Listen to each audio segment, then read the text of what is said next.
Right, let's get into our panel discussion for this evening. So the Central Drug Authority has expressed concern after the Limpopo Liquor Traders Association rejected proposed amendments to trading hours. The province wants to halt alcohol sales after midnight in an effort to tackle problems associated with drinking. But let's speak now to the Central Drug Authority Deputy Chairperson, Mcebo Dlamini. We're also joined by Sekhukhune Liquor Trading Association Deputy Chairperson, Sidlo Mokwana. We're joined as well by the Southern African Alcohol Policy Alliance Secretary General, Ardila Maker Diedrichs, and Director of Liquor Affairs and Business Relations in Limpopo, Mr. Robert Mudongwa, or Dr. Robert Mudongwa, rather. Good evening, guys, and thank you so much for joining us. I think before we even get into some of the issues that have really been ventilated in Limpopo, Ardila, I actually want to give you the first bite here, because what we do know is that as we get into the festive season, a lot of drinking is going to be taking place. And we know that as a country, we're ranked very high in terms of just how much alcohol we're drinking. And high is not in a good sense, right? In the sense that we drink a lot as South Africans. But are you able to paint a picture for the viewer of just how excessive our drinking is known to be? Thank you. As you indicated, we are ranked number 5 in the world for the heaviest drinking countries in the world. But I think what we need to understand is that in South Africa, only about 31% of people actually drink, people that are eligible to drink. So the minority of people drink in South Africa. But of those people that drink, about 2/3 drink heavily. So they drink to intoxication. They don't drink to socialize, they drink to get drunk. And part of our issue is that heavy drinking is associated with alcohol harm. Currently in South Africa, it costs us about 10 to 12% of our GDP annually due to this drinking, heavy drinking culture that we have in South Africa. And when we break that down, we've just come out of 60 days of activism. And about 60% of women who report abuse, gender-based violence, report that their partner had used alcohol at the time of the incident. That's just one of it. 59% of drivers that are tested in car crashes test positive for alcohol consumption. So those are just two highlights around some of the statistics that we experience. So we're not saying that people shouldn't drink, but we need to begin to talk about drinking differently. And part of that is about how is alcohol available in communities. International evidence shows that when there is more alcohol available, particularly in communities, people will drink more. And when they drink more harm will be experienced in that particular community. So we come from this from a public health perspective. It's not saying don't drink, it's saying let's drink differently. And part of that is how do we reduce alcohol availability? During COVID, we experienced it very drastically in South Africa, where we saw when there was reduced availability, we had less trauma admissions into our hospitals. And in fact, as New Year's Eve approaches, we experienced that Barra, which we all know what kind of incidences they deal with, they experienced first time ever in their history, no trauma admissions on a New Year's Eve when we restricted alcohol availability. So we've got evidence that alcohol availability can have positive impact on public health. Yeah, let me bring you in here. And again, we just, before we get into Limpopo, I really want to look at the broader picture. Of course, Ardila, they're talking about just what drinking patterns really are, so that you don't have a majority of our population as drinkers, but those that do drink excessively. Do we know the why, Nomcebo? Is there a reason as to why the habits for drinking in South Africa look the way that they do? Thank you very much for that question and for having us as the Central Drug Authority, Naledi. The reasons may be varied and may be many, but we do understand, of course, that the reasons of depression, the reasons of economic issues that people are dealing with may be the ones that are leading them to drink as much as they do. As a country, we unfortunately do have a culture of heavy and binge drinking. unlike any other countries. And, you know, when comparisons are made with other countries to say, but for instance, at the time of COVID, other countries did not shut down the sales of alcohol. But then other countries are not like us in terms of how we engage with alcohol. And that is the reality that we need to acknowledge, even as we are trying to come up with solutions and even as we are engaging with the industry. And as we are engaging with all communities, the reasons are honestly truly varied, but perhaps also maybe our past as a country has led us to what we are today. And we need to deal with it, perhaps also looking at the past to say, in dealing with the problems of today, we need to perhaps go back and figure out how we can learn how we could have done things better. Yeah. And perhaps that is something that takes us out of this. But we do have a terrible culture of heavy drinking. Yeah, and that's really what I want to hear from our viewers as well, right? So what would you describe as the reason behind this terrible culture that we have with drinking in a country where we are rated as number 5 in terms of the top drinking nations in the world? I mean, that's a very concerning position to find ourselves in. And then Angela saying those that do drink excessively, drink to get drunk. 072 110 5584 to send us a WhatsApp or give us a call on 010 what's that, 5946010. I want to bring in Dr. Mudongwa now, because you're with the Department of Economic Development, Environment and Tourism, and I'm in Limpopo, that is, and I'm keen to hear your view around the approach that Limpopo really is pursuing in dealing with the drinking habits. Here's the reality. As we get into the festive season, a lot of the people start to leave the central parts of our country and they go towards the other provinces. A massive community of people leaving Johannesburg, for instance, headed to Limpopo as they do every other province. And so it's going to be a hive of activity, lots of celebration, and the department saying we need to crack down. What is your plan? Thank you, Lady, and the viewers of the Newzroom Afrika. As Limpopo Department of Economic Development, in terms of the law, we are tightening our law so that we prevent these casualties that comes from the drinking habits. We receive the reports from the Department of Health, whereby they've indicated that during the festive or when the trading hours for alcohol is open, there are a lot of hospital admissions.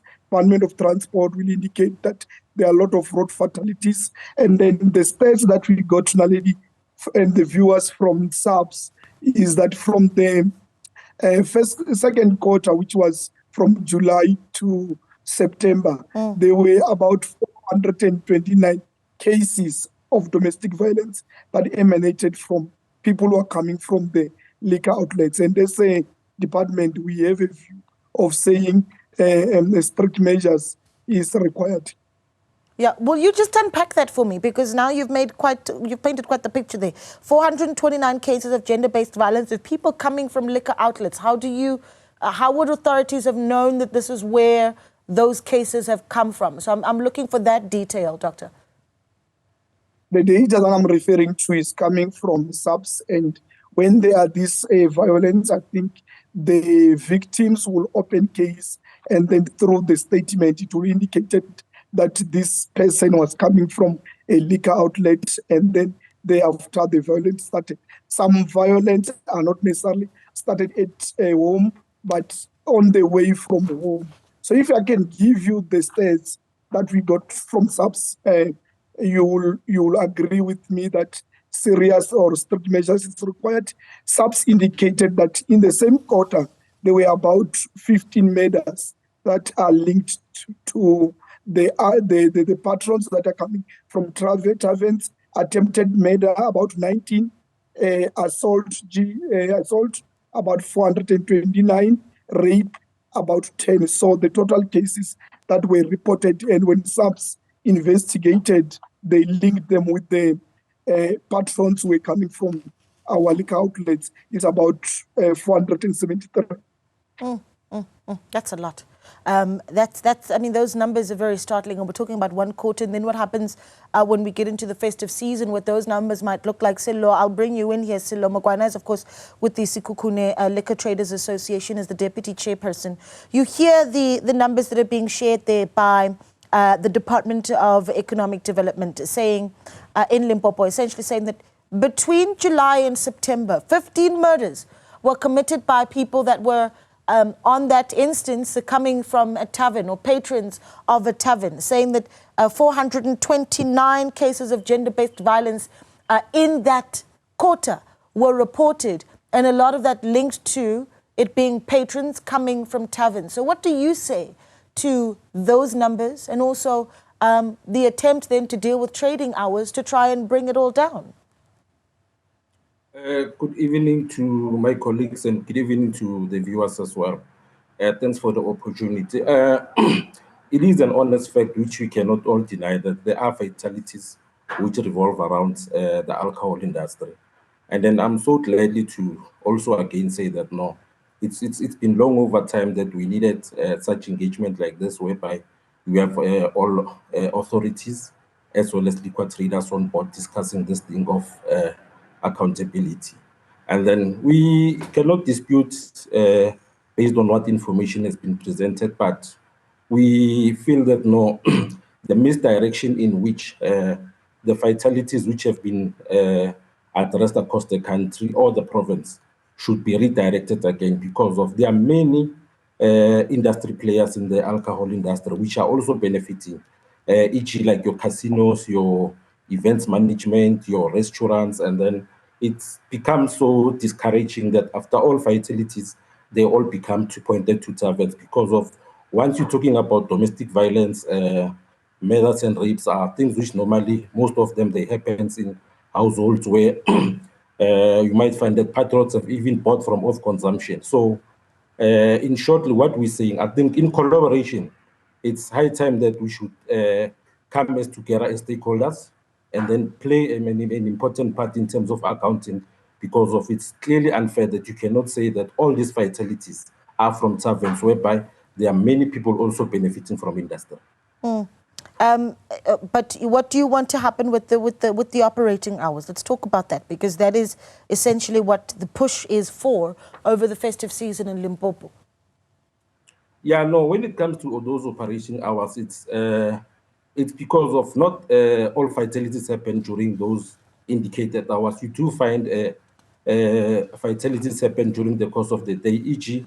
I could also mention the accident which happened during the course of the year at Mamutlake mountain near Mokopane, whereby it was a big fatality due to, it was alleged due to unrest. And then we, as liquor traders, we also encourage that those, specifically, you see us feeling aggrieved about those hours. Those hours are the main reason for our peak hours. And then consider that tavern owners, they are already on a compromise during that weekdays. They close around about at 10 o'clock. And then the numbers of consumption which happen during weekdays are very low. So we're not saying that we cannot be accountable, but partly we are accountable, but other stakeholders, manufacturers, restaurants, casinos, events management should also come to the table. And then we all understand that each and every business has got its own peak and off peak. And then we also encouraging that government during this festive season, they should have more visibilities on our roads and visibilities of policies. And then they should go to the level whereby they should channel or direct resources in that way, because of visibility of state organs minimize a lot of things. And then it's a clear fact that due to social distress has a lot of unemployment, and then it end up resulting into anger. But in shortly, we are in the right direction. I think it's high time in collaboration, we should all come together in as much as we've got. Yeah. All right, thank you so much. Silo, we're going to continue with the discussion, but we're taking your calls as well. 01059460010. Sfiso's on the line in Durban. Sfiso, good evening. Thank you so much for calling. Sfiso, good evening. Good evening, my sister. How are you? I'm well, brother. Thank you for calling in. What are your thoughts? Khuluma bhuti. Okay. Sfiso, go ahead, please. Yebo manje siyaphi? Yes, we can hear you. Go ahead. My sister lento ebanga ukuthi South Africa ibhede kanje indaba ye-education system yakhona ayikho right. I-education system yethu ifundisa wonke umuntu ukuthi afunde athole umsebenzi. Akufani namanye amanye ale Africa mina ngiyancoma ngokuthi akwazi ukuthi abantu abafika la kuthina bazenzele imisebenzi yabo. Thina sifundisa ukuthi nje umuntu mengabe ekhula ahamba esikoleni afundele umsebenzi, hamba fese afune umsebenzi. Akukho ukuthi sifundiswe ngamakhono le South Africa. Okay. Education system yethu nje ayikho right. Yeah, but Sfiso, remember we're talking about alcohol consumption, right? So we're speaking about how South Africans drink a lot of alcohol and how we're rated as number 5 in the world, not necessarily education. So the point that you're making, is it linking back to our drinking habits as a country? Kusuka konke lapho uba wonke umuntu ufundisiwe ukuthi azenzele umsebenzi wakhe. Ngabe wonke umuntu uhlala ebhizi ngathi sonke isikhathi asiyisikhathi sokuleke ihleli ngenzi lutho. Kasho isikhathi zosithola ukuthi ayibhizi lutho manje ayikho into ayenza. Okay, that's a good point. Thank you so much for calling in. Sfiso in Durban saying that essentially if we had better education, a better education system, that maybe you might actually see a society that operates differently, and even the alcohol abuse stemming really from that. I suppose the awareness in education that we have in the country. Namkaba, I want to bring this to you because Silo earlier saying that some of the incidents that Robert was talking about, the rape, the gender-based violence, all of those issues, they can happen anytime. And they don't just happen within the operating hours of when liquor traders are able to sell alcohol. And I don't know what you make of that point, because certainly whether you close at midnight or 2 a.m., what real difference does it make to the numbers for gender-based violence? There is a point to be made that to what Silo has just said. But the research is there, though, Naledi, to say that alcohol consumption, the reduction or the management of hours of trade does make a difference. There's research. It's not like it's something that we are thinking of, but it's actually proven. And this has been seen even in other countries, that wherever there is a management and a regulation around the hours of trade, there is a reduction in the use of alcohol. And just to speak to Sfiso's point that he's just made now, it is true that the reason why people get to use substances and perhaps abuse them is the issues also of unemployment. We cannot run away from that. And the National Drug Master Plan, which the country is actually using as a strategy to deal with substance abuse, the National Drug Master Plan, which is the responsibility of the Central Drug Authority, has a goal in terms of economic development to say we need to look at the issues of employment, the issues of the economy, because we understand that they are a causal factor to what then leads people to abuse substances, not just alcohol, but even other substances. So he does have a point on that. And it is true that as a country, perhaps one of the things that we have to be talking about and dialoguing on is what are we doing with all the systems that we have in place, even the education system that we are operating under. That's something that we need to talk about, because if people are going to be going to school just to learn to get a job, and then they don't get that job, and we are seeing it actually, Naledi, because young people, especially graduates, we are dealing with a lot of graduates that are sitting at home and very depressed, very much feeling like they have been failed by even the nation itself, and promises have been made to them that have not actually come true. And because of that, then they turn to substances and they sort of want to let go of their lives, and they've lost hope. So all these things are the things that we need to talk about. And as Silo is saying, we need to have these dialogues. And perhaps this is a good start that we are on now to say, let's talk about the solutions and let's bring everybody to the table to say, how then do we move forward? We've got a National Drug Master Plan. And right now, as the Central Drug Authority, together with the Department of Social Development, we're working on the next National Drug Master Plan for the next 5 years. Perhaps these are the things that we need to be talking about to say, how then do we make sure that everybody is part of the process? And so as we are coming up with solutions, the solutions are inclusive, the solutions are participatory. Everybody feels like they are part of this strategy that we have as a country to deal with this problem. Yeah, I want to move and shift gears a little bit and talk about also just the quality of alcohol that is in our communities. And a lot of the time, the most vulnerable communities. And Ardila, perhaps you can talk to me about just how much we understand around the infiltration of counterfeit alcohol as well that is making its way into our communities. How bad is that problem? Well, I think that I'd like to redirect us to the issue that it's actually commercially brewed alcohol that is mostly available in our communities. Yes, there are counter products that is entering, but the problem we have is that we have a readily availability of commercially brewed products that is literally distributed and supplied by the manufacturing value chain. So the people that are producing alcohol are going into communities and they are distributing in their big trucks. They are supplying our taverns and our shebeens with commercially brewed alcohol.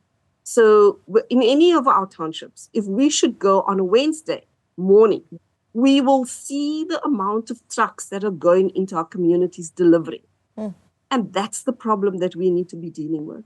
In a study that was done in the Western Cape, and unfortunately this hasn't been done for Limpopo, but in 2017, they did a study in Khayelitsha. There were over 1,000 outlets in that community. Only 11% were licensed.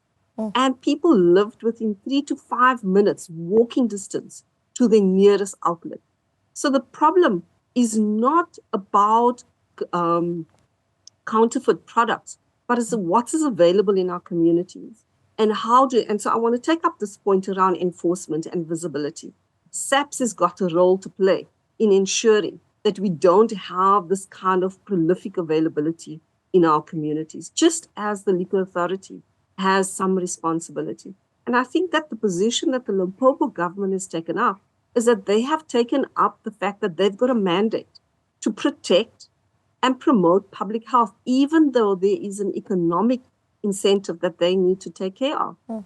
The problem we have at the moment is we are spending far too much money on dealing with alcohol-related harm as a country, and government is dealing with that cost. We as taxpayers are paying that cost for dealing with alcohol-related harm. Would you then But I also want to come back to a point that Sello raised. Sure, go ahead. Is that we need to begin to look at what are the alternative non-alcoholic social recreational spaces available in our communities.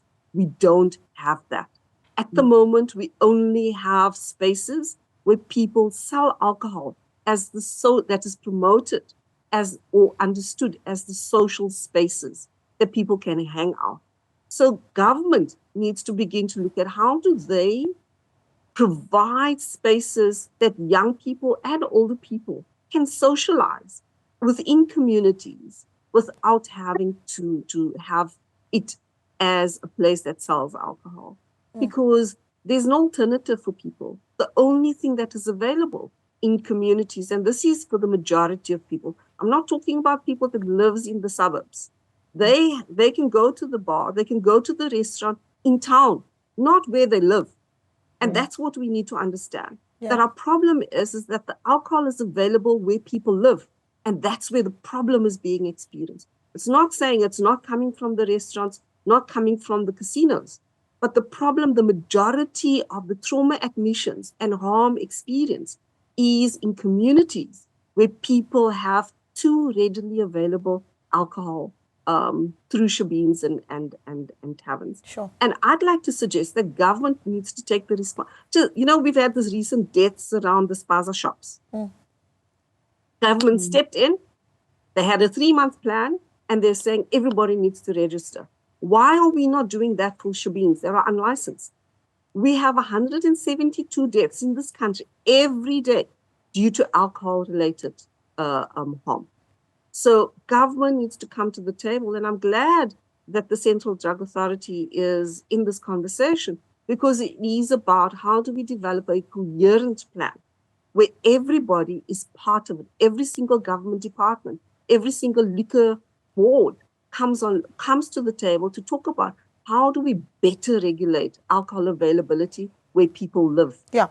And that's going to be economic zones, but where people live. Yeah, that's going to be a question that we get into in a short moment, because I want to take a short break. And then, Here's a question that I'd like for Dr. Robert Mudongwa to think about. Of course, you're with the Department of, and I want to say it, the full sort of department now, Economic Development, Environment and Tourism, and where alcohol abuse is concerned, you've proposed, okay, well, let's deal with the trading hours. But what Adila and even Mgebo have described here are gaping problems in our society that one could argue that what you're doing is putting a plaster over a gaping hole, that the access to alcohol and the amount of alcohol that is sold to vulnerable communities is not decently regulated by government. The fact that you have, and this is of course the case in the Western Cape and Khayelitsha, but how many of those taverns in Limpopo that you're aware of do have operating licenses? And I want to get some of those numbers from you, right, around how you're dealing with those problems,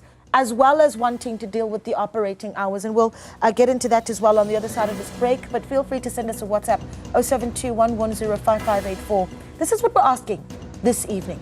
South Africa's rated number 5 in the world when it comes to alcohol consumption. That's how much South Africans drink. And you can imagine what that's going to look like as we get into the festive season. Why do you think that is? Send us a WhatsApp or give us a call, 010-594-6010. We're back in a moment.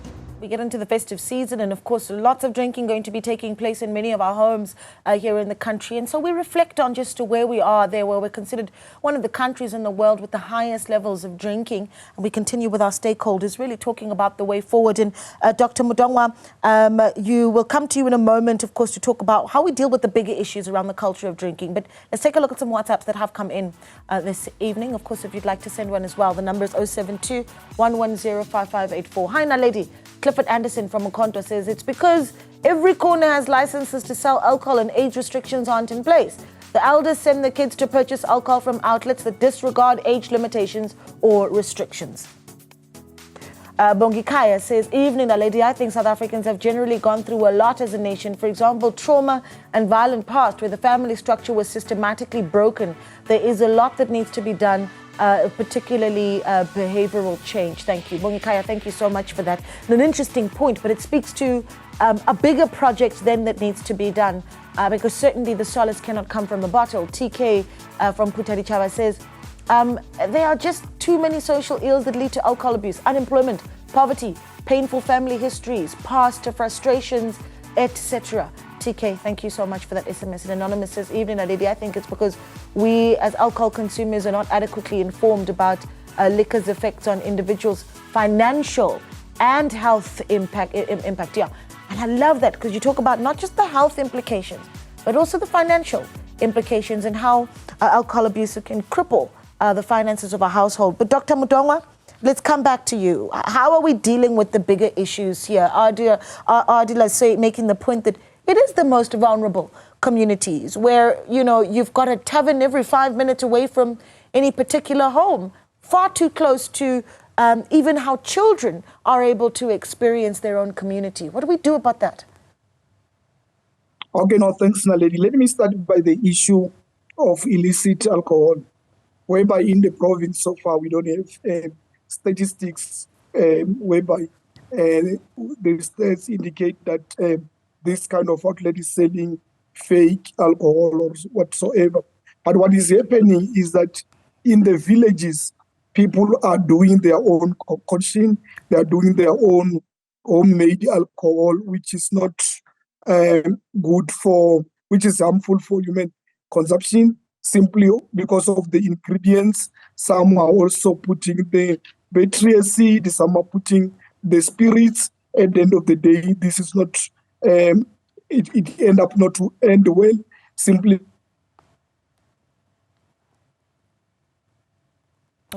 because at the end of the day, they end up being also liquor introduced. Is that we are licensing even the license, the African beers. We are allowing those people who have skills of brewing homemade alcohol to apply from the department, whereby they indicate to us the ingredients that they are putting in their alcohol, and then after we receive them, we engage Department of Agriculture and Health, particularly for testing the ingredients that is in the African beer. But there is an issue that you raise in terms of the number of outlets in the province. And then I want to align it with the issue of a tavern in each and every corner. So in Limpopo, we have about 10,509 verified liquor license. But in terms of our system is talking about 13,000, but we realize that most of the licensed outlets are not operating. Some fail to recover from COVID. But what we have in good standing is that we have about 10,500. And in terms of the district, Limpopo is divided into 5 districts, whereby we have Capricorn, Mopani, Sekhukhune, Vhembe, and Waterberg. So in Capricorn, we have about 2,500 licenses. Mopani, 1,665. Sekhukhune is about 2,677. Vhembe, 1,547. Yeah. Waterberg is 2,113. But in Waterberg, most of them are those licenses that we find them in lodges, because in Waterberg, this tourism destination, there are so many guest house and resorts. Yeah, but so I think that Dr. Mudongwa, the issue is not necessarily how many licenses there are, it's how many licenses are needed, right? And by that I mean how many establishments in those various districts do function and continue to function without the licenses. I'll give you an opportunity to respond to that in a moment. Perhaps we'll get a response. We'll get some thoughts on that as well from our caller. Alex is calling in from Haramancha in Limpopo. Alex, good evening to you. Thanks for calling. What are your thoughts? Good evening, madam. Very interesting topic. Thank you. Madam Sweet, I always have this conversation with our young boys and our young girls in our village. My main concern is the advertisement that we are seeing on our national TV, especially between 7 o'clock. I sleep at about 10 o'clock. I don't know what happens after 10 o'clock.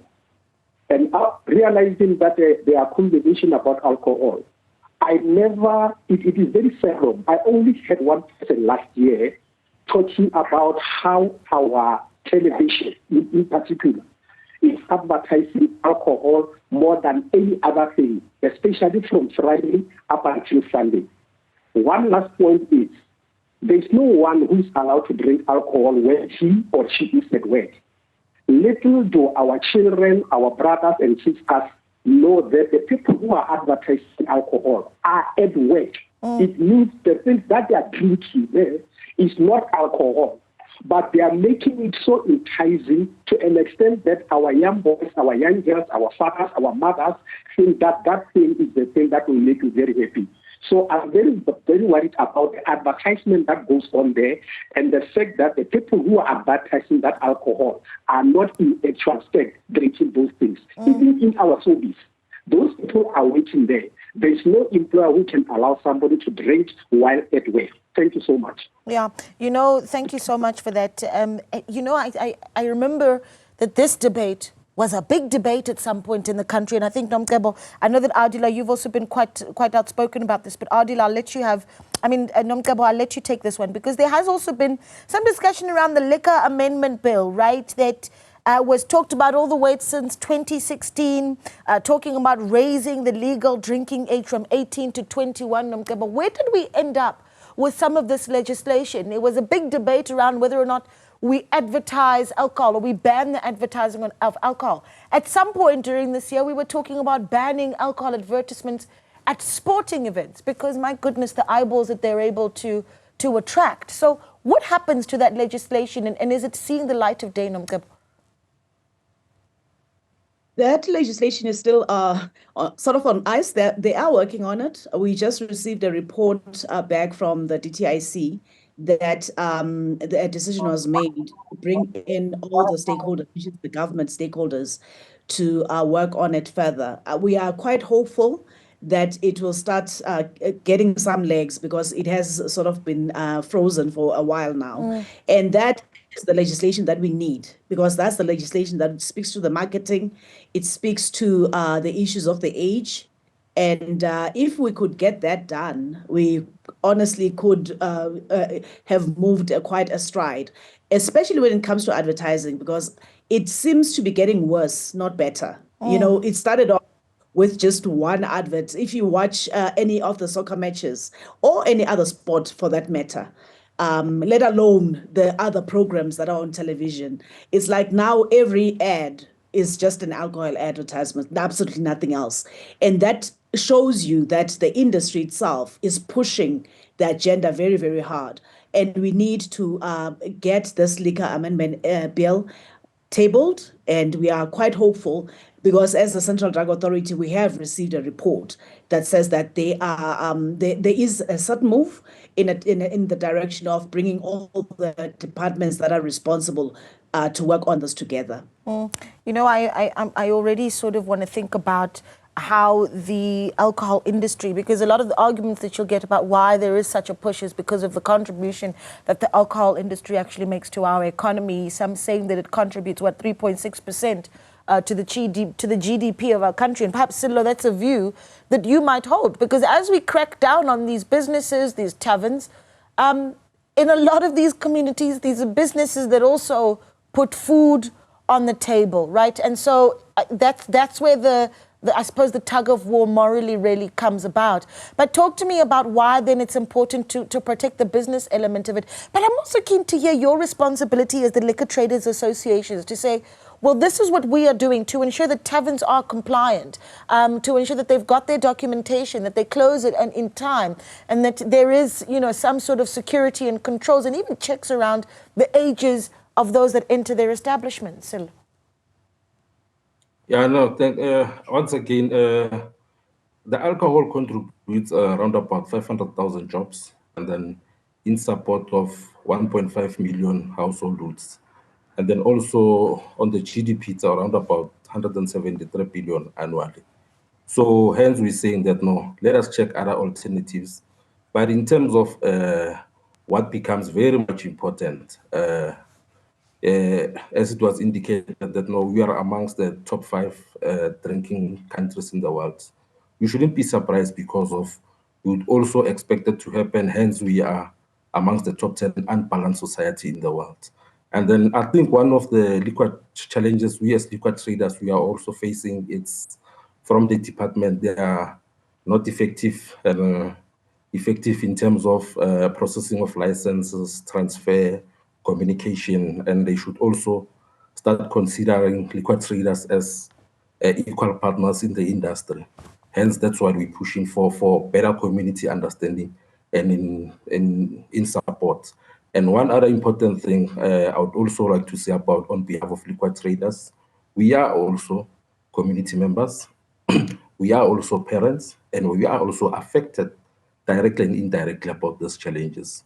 And then during the festive season, we also advocate to consumers that know self-introspection and self-introspection and self-regulation should be priorities because of once we could be able in collaboration to sell that amongst the community, I think in terms of the fatalities, we'll start seeing a lot of developments within the community because of it's no use having dialogues which would be constructive, but everything it all comes back to that down to the feet. We as liquor traders, we also need to take our initiative. Hence, I've also indicated that we are already on a compromise on weekdays and during exam times and so on particular times.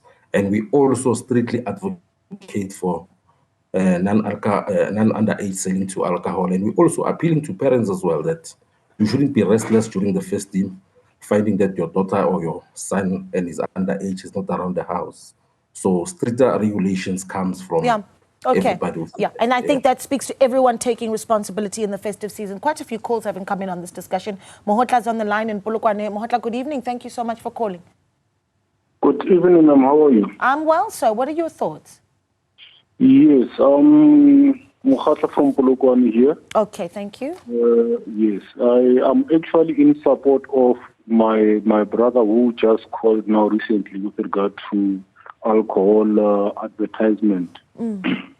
My thought on that is that yes, I do agree that we do have liquor regulations that are in place, and then the advertisement do acknowledge liquor license and the age restrictions. However, the traffic of advertisement during, like you mentioned, between 7 and 9 are too much, especially taking into consideration that it is our young people, youth of this country.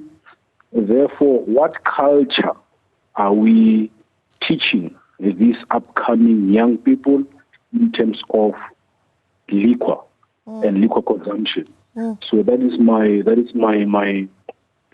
input with regard to the topic. I really do not agree or share the same view with the current legislature in terms of purporting alcohol as a daily bread in our country. That is my share. All right, thank you so much for that. Atla saying that let's cut down on the advertising. Sizwe is calling in Pretoria. Sizwe, good evening. The Honorable Naledi, how are you? The Honorable Sizwe, thank you so much for calling. What are your thoughts? Superb, Naledi. Naledi, look, man, the challenge here is one. I've got only 3 issues that which I thought they are the cause of these challenges that which we are articulating about. One, we have a lot of people who are drinking liquor who are not supposed to be drinking liquor. It's underage. One. Number 2, we have too much people who have established these liquor outlets who are not supposed to be doing that. 3, we have people who are brewing this liquor who are not supposed to be doing that. Now, as a result, that has been attributed by the fact that a country is lawlessness. There's no law in this particular country. Once we can able to eradicate all that which I have already indicated, it means that there will be a law. Then we are not going to have all these things that we are doing. Anyway, all this that which I have indicated or I have mentioned, they are being caused by the fact that the people no longer have work. Because I've heard a lot of people saying that in an actual fact, want to make quick money, it is to just go straight to a business, in fact, to a liquor industry, to sell liquor so that you'll be able to generate a lot of money and all of that. Nothing else except that if and only if the government can able to regulate that, I think we can decimate that or cap that. Thank you very much. Thank you so much for that, Sizwe. Really appreciate it. And unfortunately, we are out of time. But thank you to our guests. I don't think this is the end of this discussion. I imagine we'll be talking some more in the future. But your contributions, really, really appreciated. Namkabo Dlamini there from the Central Drug Authority as chairperson, Sello Mugwana from Skukune Liquor Traders, deputy chairperson, Ardila Maker Dietrichs, who is with the Southern African Alcohol Policy Alliance, as well as Dr. Robert Mudungwa, who's director of Limpopo Liquor Affairs in the Department of Economic Development, Environment and Tourism. We'll take a short break. We're back in a moment.